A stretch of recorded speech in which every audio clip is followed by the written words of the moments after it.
தெய்வீக ரகசியம் சேனலை பார்த்து கொண்டிருக்கும் அனைத்து நண்பர்களுக்கும் வணக்கம். நான் சத்யா. இன்று தெய்வீக ரகசியம் சேனல் மூலமாக நான் உங்களுக்குலாம் என்ன சொல்ல போகிறேன்னு பார்த்தீங்கன்னா, தான தர்மங்களோட நன்மைகள் பற்றி, தான தர்மங்கள் எப்படி செய்யணும், அதை செஞ்சால் என்னெல்லாம் நம்மளுக்கு நன்மை அப்படிங்கிறது தான் இன்றைக்கி நான் உங்களுக்கு சொல்ல போகிறேன். இது அந்த காலத்திலே நம்மளோட முன்னோர்கள் நமக்காக சொல்லி வச்சுட்டு போன ஒரு அற்புதமான வழிமுறைகள் தான் இது. பொதுவாகவே மனிதனாக பிறந்த ஒவ்வொருவரும் தன்னுடைய வாழ்நாளில் இத்தனை தானங்கள் செய்யணும் அப்படிங்கிறது ஒரு கணக்கு இருக்குது. அதில் ரெண்டாவதாக வாயில்லாத ஜீவராசிகள் இருப்பாங்க இல்லையா, அவங்களுக்கு தினமும் உணவளிப்பதனால நிறைய புண்ணியம் நம்மளை சேரும் அப்படின்னும் சொல்லியிருக்காங்க. தானம் செய்யணும் அப்படின்னா பெருசாக நம்ம செலவு செய்யணும் அப்படின்லாம் எதுவும் கிடையாது. நம்மளோட அன்றாட வாழ்க்கையில் நம்ம பயன்படுத்திட்டு வர பொருளை வச்சே, நம்மக்கிட்ட இன்றைக்கி இருக்கிற பொருளை வச்சு நம்ம தான தர்மம் செஞ்சாவே போதும், நம்மளுக்கு பல புண்ணியங்கள் நம்மளை தேடி வர ஆரம்பிக்கும்.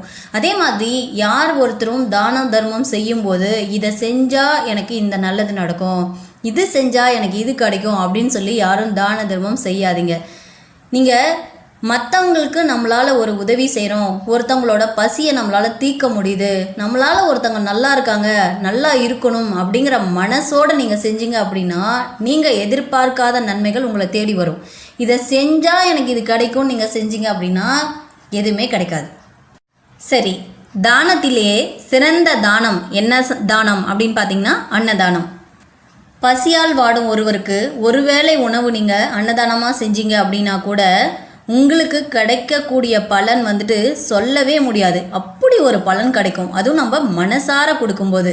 இந்த தான தர்மம் செய்கிறதுனால புண்ணியம் கிடைக்கும், நல்லது நடக்கும், நம்மளை சுற்றியும் நம்ம கூட இருக்கிறவங்களும் ரொம்ப நல்லா இருப்பாங்க அப்படிங்கிறது ஐதீகம். சரி, எப்படிலாம் தானம் தர்மம் செய்யணும் அப்படின்னு பார்த்தீங்கன்னா, இப்போ காலையில் எழுந்த உடனேயே அந்த காலத்தில் பார்த்திங்கன்னா பச்சரிசி மாவில் தான் கோலம் போடுவாங்க.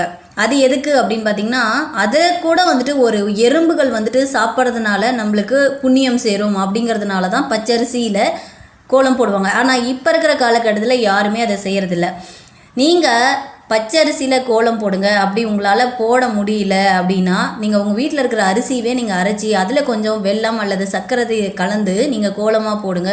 இல்லை அதெல்லாம் நான் போட மாட்டேன் அப்படின்னு இருந்தீங்க அப்படின்னா நீங்கள் ஒரு ஓரமாக வாசலில் இந்த அரிசியும் வெல்லமும் கலந்து வைங்க. இந்த மாதிரி எறும்புகளுக்கு, அதாவது வாயில்லா ஜீவராசிக்கு நீங்கள் உணவளிக்கும் போது அதோட புண்ணியம் ஏராளமாக. சரிங்களா? ஸோ அதனால் இந்த தானம் பண்ணுங்கள். நெக்ஸ்ட்டு, மதியம் நீங்கள் சமைச்ச உடனே அல்லது காலையில் நீங்கள் சமைச்ச உடனே அது எதுவாக இருந்தாலும் பரவாயில்ல, நீங்கள் எச்சில் படுறதுக்கு முன்னாடியே அதை ஒரு காகத்துக்கு நீங்கள் வைங்க. அதை நீங்கள் வச்சுட்டு வந்தீங்க அப்படின்னா நம்மளோட முன்னோர்களோட ஆசி கிட்டும் அப்படின்னு சொல்லியிருக்காங்க. இந்த மாதிரி காகத்துக்கு நீங்கள் தினமும் சாப்பாடு வச்சுட்டு வந்தீங்க அப்படின்னா உங்களோட கஷ்டங்கள் படிப்படியாக குறைய ஆரம்பிச்சிடும். அடுத்து ராத்திரி நீங்கள் தூங்கிறதுக்கு முன்னாடி உங்கள் வீட்டில் என்ன சாதம் இருக்கோ அந்த சாதத்தை நீங்கள் இந்த பூனைக்கோ அல்லது நாய்க்கோ நீங்கள் இருக்கிற சாதத்தை ஒரு கைப்பிடி அளவாவது நீங்கள் வச்சுட்டு வாங்க. இந்த 3 விஷயத்தையும் நீங்கள் தொடர்ந்து செஞ்சு பாருங்கள். நிச்சயமாக உங்கள் வாழ்க்கையில் நீங்கள் நினச்சி பார்க்காத ஒரு அபரிமித வாழ்க்கையை வாழ்வீங்க. ஸோ எல்லோரும் ஃபாலோ பண்ணி பாருங்கள். நல்லதே நடக்கட்டும். நன்றி. இந்த வீடியோ உங்களுக்கெல்லாம் பிடிச்சிருந்தா லைக் பண்ணுங்கள், ஷேர் பண்ணுங்கள். இது வரைக்கும் தெய்வீக ரகசியம் சேனலை சப்ஸ்கிரைப் பண்ணாமல் இருக்கிறவங்க சப்ஸ்கிரைப் பண்ணுங்கள். மறக்காமல் பெல் ஐக்கானை கிளிக் பண்ணுங்கள்.